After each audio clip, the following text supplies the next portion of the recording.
இந்த ராஜேஸ்வரிக்கு இப்போ பயங்கரமா அதிர்ச்சி ஆக ஆரம்பிச்சிருச்சு. எதனால அப்படின்னு பாத்தீங்கன்னா, அதாவது இங்க இப்போ நம்ம மல்லிக்கு வெண்பா இருக்கக்கூடிய இடம் தெரிஞ்சு போச்சு அப்படிங்கிற மாதிரி சொல்லி, அதே மாதிரி அந்த வெண்பா இன்னுமா உயிரோட இருக்கா? அவ சீக்கிரமா செத்து இருந்தா நல்லா இருந்திருக்குமே. அவ உயிரோட இருந்தா நமக்கு தானே மிகப்பெரிய ஆபத்து அப்படிங்கிற மாதிரி சொல்லி, இப்போ மிகப்பெரிய ஒரு அதிர்ச்சியில இந்த ராஜேஸ்வரிக்கா.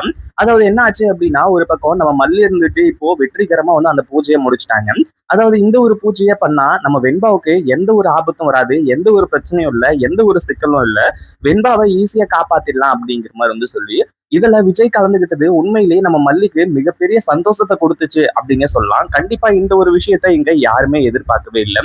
அதே மாதிரி இப்ப என்ன ஆச்சு அப்படின்னா, ஒரு பக்கம் நம்ம மல்லிக்கு இன்ஃபர்மேஷன் வருது. அதாவது ஏற்கனவே வெண்பா இன்ஃப்ளூயன்சர் அப்படி இப்படிங்கிற மாதிரி சொல்லி யூடியூப்ல எல்லாம் வீடியோ போட்டிருக்காங்கன்னு சொல்லியிருந்தாங்க இல்லையா? அதுல இருந்தா ஒரு கமெண்ட் வந்துச்சு.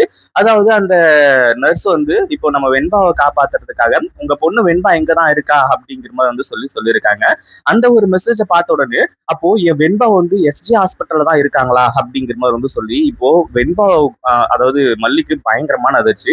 அதே மாதிரி நாகு கிட்ட இந்த விஷயத்தை பத்தி சொல்லிட்டு இருக்கும்போது ராஜேஸ்வரி அதை கேட்டு, அப்போ வெண்பாவை இந்த ஹாஸ்பிட்டல்ல தான் வச்சிருக்காங்களாம், இதுக்கு மேலேயும் சும்மா இருக்கக்கூடாது, மல்லி அங்க போறதுக்கு முன்னாடி நம்ம ஏதாச்சும் பண்ணி வெண்பாவை அங்கிருந்து தூக்கிடணும் அப்படிங்கிற மாதிரி முடிவு பண்றாங்க. அதாவது மல்லி கிட்ட வெண்பா கிடைக்கவே கூடாது அப்படிங்கிற மாதிரி சொல்லி, ஏன்னா மறுபடியும் வெண்பாவை மல்லி காப்பாத்தி கூட்டிட்டு வந்துட்டா அப்படின்னா அதுல இந்த ராஜேஸ்வரிக்கு மிகப்பெரிய சிக்கல் எல்லாம் இருக்கு. ஒண்ணு என்ன அப்படின்னா, வெண்பா தான் இந்த மொத்த சொத்துக்கும் வாரிசு. அதாவது விஜய்க்கு அப்புறமா வெண்பாவுக்கு மட்டும்தான் இந்த மொத்த சொத்தும் சொந்தம். அதே மாதிரி வெண்பா இப்போ தொலைஞ்சிட்டா, வெண்பா இனிமே திரும்ப கிடைக்கவே இல்லை அப்படின்னா விஜய் அவ்வளவுதான், விஜயோட கதை முடிஞ்சது. அதே மாதிரி மல்லியையும் இந்த காரணத்தை வச்சு நம்ம ஈஸியா இந்த வீட்டை விட்டோம் விஜய் விட்டோம் பிரிச்சிடலாம்.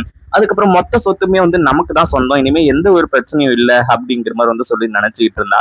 ஆனா அதுல இவ்வளவு பெரிய இடி விழும் அப்படின்னு கொஞ்சம் கூட எதிர்பார்க்கவே இல்லை. அதே மாதிரி அந்த வெண்பாவை இந்நேரம் எங்கேயாச்சும் கொண்டு போய் கண்ணை நோண்டி பிச்சை எடுக்க விட்டுருப்பாங்க, இல்லைன்னா இந்த கிட்னியை திருடி வித்திருப்பாங்க அப்படிங்கிற மாதிரி நினைச்சா, இன்னுமுமா அந்த வெண்பா உயிரோட இருக்கா, இதுக்கு மேலே நம்ம பொறுமையா இருக்கக்கூடாது அப்படிங்கிற மாதிரி முடிவு பண்ணி நேரா இங்க இருந்து கிளம்பி போக ஆரம்பிச்சுறாங்க. இந்த ஒரு விஷயத்த கொஞ்சம் கூட எதிர்பார்க்கவே இல்லை.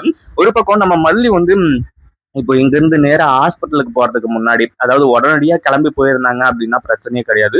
ஆனா ராஜேஸ்வரி அதுக்குள்ள நேரா ஹாஸ்பிட்டல்ல போய் மாஸ் என்ட்ரி கொடுத்து, இப்போ நம்ம மல்லியோட போனையும் முன்னாடி எடுத்து பார்த்துட்டாங்க. அதுல என்ன நேம்ல கமெண்ட் வந்திருக்கு அப்படிங்கிற மாதிரி சொல்லி, அங்க போயிட்டு ஒரு நர்ஸை கூப்பிடுறாங்க. அதாவது இந்த மாதிரி உங்க கேங்ல இந்த பேர் வச்சிருக்கிறது யாரு அப்படிங்கிற மாதிரி சொல்லி அந்த நர்ஸை கூப்பிட சொல்றாங்க. அந்த நர்ஸையும் கூப்பிடுறாங்க. அதாவது வெண்பா இப்ப எங்க இருக்கா, அதாவது உனக்கு தெரியும்ல, நீ கமெண்ட் போட்டதை பார்த்துதான் நான் அங்க வந்தேன் அப்படிங்கிற மாதிரி சொல்லி வெண்பாவை கேட்க ஆரம்பிச்சுறாங்க. அதுக்கப்புறம் தான் அந்த லேடி இருந்துட்டு, அதாவது அந்த நர்ஸ் இருந்துட்டு, அப்பாடா எப்படியோ ஒரு வழியா வெண்பாவோட சொந்தக்காரங்க வந்துட்டாங்க, இனிமே பிரச்சனை கிடையாது, நேரா கொண்டு போய் வெண்பாவை காட்டிடலாம் அப்படிங்கிற மாதிரி சொல்லி வெண்பா இருக்கக்கூடிய அந்த ஒரு ரூம்க்கு கூட்டிட்டு போய் காட்டுறாங்க.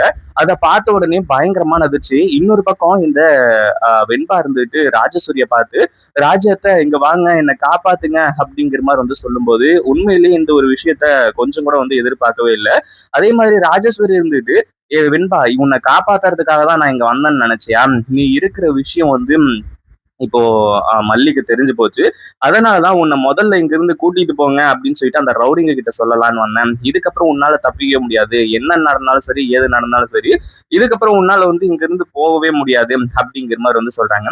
ராஜ்யத்தா இப்படி எல்லாம் பேசாதீங்க, என்னை கொண்டு போய் என் மல்லி அம்மா கிட்டயும் விஜய் டாடா கிட்டயும் என்னை ஒப்படைச்சிருங்க, ஏன் இப்படி பண்றீங்க, எதுக்காக இப்படி பண்றீங்க அப்படிங்கிற மாதிரி சொல்லி கேட்டுக்கிட்டு இருக்காங்க. ஒரு பக்கம் அந்த நர்ஸ் மேடம் அப்ப நீங்க வெண்பாவோட சொந்தக்காரர் இல்லையா அப்படிங்கிற மாதிரி சொல்லும்போது, ஆமா இவ என்னோட தம்பி பொண்ணுதான், வேற யாரும் கிடையாது, அதே மாதிரி இவ வந்தா எனக்கு மிகப்பெரிய பிரச்சனை, அதே மாதிரி நான் உனக்கு ஒரு பம்பர் ஆஃபர் தானே, இந்த வெண்பாவை நீங்க பார்த்ததையும் எந்த ஒரு விஷயத்த பத்தியும் நீ விஜய் கிட்டயோ மல்லி கிட்டயோ சொல்லக்கூடாது, அவ கண்டிப்பா அந்த மல்லி இன்னும் கொஞ்ச நேரத்துக்கு இங்க வந்துருவா, ஆனா இங்க வெண்பா இருந்த ஒரு விஷயத்த நீ சொல்லவே கூடாது, அதுக்காக உனக்கு 10 லட்ச ரூபாய் பணம் தரேன் அப்படிங்கிற மாதிரி சொல்லி பொட்டி எடுத்து நீட்டுறாங்க. அதாவது பணம்னா பணம் கூட வாயை திறக்கும் இல்லையா, அந்த மாதிரி இப்போ இந்த நர்ஸும் வாயை பொழக்க ஆரம்பிச்சுறாங்க.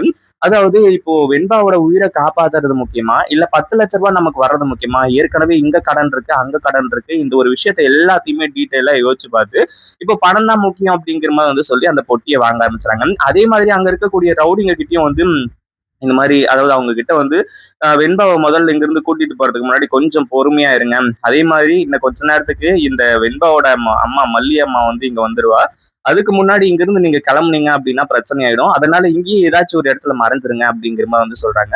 ஒரு பக்கம் வெண்பாவுக்கு இவங்க பண்றது எல்லாத்தையுமே பார்த்து பயங்கரமா அதிர்ச்சியா இருக்கு. ஏற்கனவே யாரை நம்புறது யாரை நம்ப கூடாது அப்படின்னு சொல்லிட்டு வந்து தெரியாம எந்த அளவுக்கு வெண்பா முழிச்சுக்கிட்டு இருந்தாங்க அப்படிங்கிறது நமக்கு நல்லாவே தெரியும். ஆனா இப்ப டோட்டலா வந்து ஐயோ அவ்வளவுதான் முடிஞ்சு போச்சு, நம்ம எதுக்காக தான் வந்து இப்படி பண்றோம் அப்படின்னு சொல்லிட்டு வந்து தெரியாம வந்து இருந்துட்டு இருக்காங்க. அதுவும் இல்லாம அந்த நர்ஸ் வந்து இப்போ இந்த ராஜேஸ்வரி கொடுத்த அந்த பணத்தை வந்து வாங்கிட்டு உண்மையிலே இப்படி பண்ணுவாங்க அப்படின்னு கொஞ்சம் கூட எதிர்பார்க்கவே இல்லை. அதாவது இப்போ மல்லி அடுத்ததா வந்து போலீஸ் இவங்க எல்லாருமே இங்க மாஸ் என்ட்ரி கொடுக்குறாங்க. ஆனா வந்தவங்களுக்கு மிகப்பெரிய ஏமாற்றம் தான் மிஞ்ச போகுது. ஏன்னா இங்க இந்த நர்ஸ் வந்து உண்மையை சொல்லியிருப்பாங்க முன்னாடினா. ஆனா இப்ப பணம் கொடுத்து வாயை அடைச்சதுனால மல்லி வந்து கேட்டாங்க, அந்த கடவுளே வந்து கேட்டாலும் வெண்பா இங்கதான் இருக்கா அப்படிங்கிற ஒரு விஷயத்த சொல்ல போறது கிடையாது. ஆனா அதே சமயத்துல நம்ம மல்லி வந்து இல்ல இங்கதான் இந்த ஹாஸ்பிட்டல் தான் என் வெண்பாவை வச்சிருக்காங்க அப்படின்னு சொல்லிட்டு எல்லா இடத்துலயுமே தேடி பாக்குறாங்க. ஆனா எங்கேயுமே நம்ம வெண்பா இல்ல. அதே மாதிரி நம்ம மல்லி கொஞ்சம் பொறுமையா யோசிச்சு பாக்குறாங்க. மல்லியோட மனசுக்கு தெரியுது இங்கதான் எங்கேயோ ஒரு இடத்துல அதாவது பக்கத்துலதான் வந்து என்னோட வெண்பா இருக்கா, அது வந்து உண்மையிலே என்னால வந்து உணர முடியுது அப்படிங்கிற மாதிரி வந்து சொல்லி ரொம்பவும் வந்து ஃபீல் பண்ணிட்டு உட்கார்ந்துட்டு இருக்காங்க. ஒரு பக்கம் வந்து நம்ம மல்லி வந்து வெண்பாவை கண்டுபிடிக்க போறாங்களா கண்டுபிடிக்க மாட்டாங்களா அப்படிங்கிற மாதிரி வந்து சொல்லி தெரியாம மிகப்பெரிய ஒரு அதிர்ச்சியில வந்து இப்போ எல்லாருமே இருந்துட்டு இருக்காங்க. இதை பத்தி நீங்க என்ன நினைக்கிறீங்க? இந்த வீடியோ பிடிச்சிருந்தா லைக் பண்ணுங்க, ஷேர் பண்ணுங்க. இப்பதான் நம்ம சேனலுக்கு ஃபர்ஸ்ட் டைம் வரீங்க அப்படின்னா கீழ இருக்க சப்ஸ்கிரைப் பட்டனை பிரஸ் பண்ணிக்கோங்க.